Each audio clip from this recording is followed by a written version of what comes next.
Hey guys, Chris from LiveHeats. This is a quick video tutorial to explain our new custom fields feature. So the custom fields feature, we built this to allow you to collect any information you need on registrations, as well as capture and store any piece of information that you need in your results outputs, even if you're not using our registration feature. To get started, click on your event and go to the event settings. In here, you're now going to notice a registration tab. Go ahead and click that, and you'll now be able to view the custom fields that are associated with this particular event. We already have 4 fields set up here. These are generic system fields that LiveHeats has set up for you. You can't deactivate those. We need those in the system for when you're collecting registrations. But what we can do is we can click Create Field to create our own custom field. We have 4 different field types.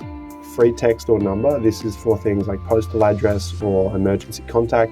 It's essentially the free text field that the registrants can enter any number or text into. Drop down. This is if you're wanting to have your registrants select from one of preset options, for example, gender or t-shirt size. Checkbox, this is if you would like to have them declare or agree to certain terms, and you can ensure that they must check that box as they're moving through the registration form. Date picker, this is for something that you want to collect a date for, not date of birth because we already captured that for you, but it might be something like arrival date or departure date, any date-based information that you need to capture from your registrations. So once we've selected our field type, click Next. And then we're going to give the field a name. So this is the name that will appear on the registration form, as well as the name that you'll use in imports if you're importing data into LiveHeats, and it will also appear on your exports. So in our case here, I've gone for a free text field. I'm going to call this field name membership ID. And then I'm going to make this answer required. So all of the people registering for this event will have to give me their membership ID. And then I'll go ahead and click Next.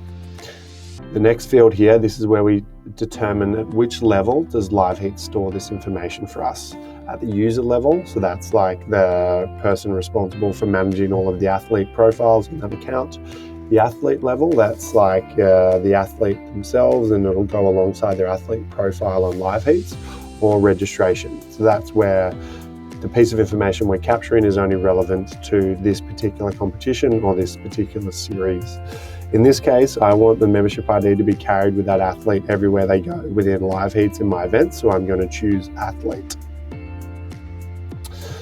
Once we've added that custom field, it's now going to appear in our list of fields, and we can simply click this button here to activate it, and then click Update Event. Now, when we send our public event page link out to our athletes, what they're going to see is they're going to land on the competition page. They're going to click register. They're going to log in with their LiveHeats account. And then now they're going to see that there's a custom field appearing in the registration form for membership ID. So this is where they'll put in their membership ID. And it's as simple as that. Once they've completed their registration, what we're going to see now is that data will appear in all of our exports, and it will also appear in the athlete modal on LiveHeats. If you have any questions about this new feature, don't hesitate to reach out to us. Thanks.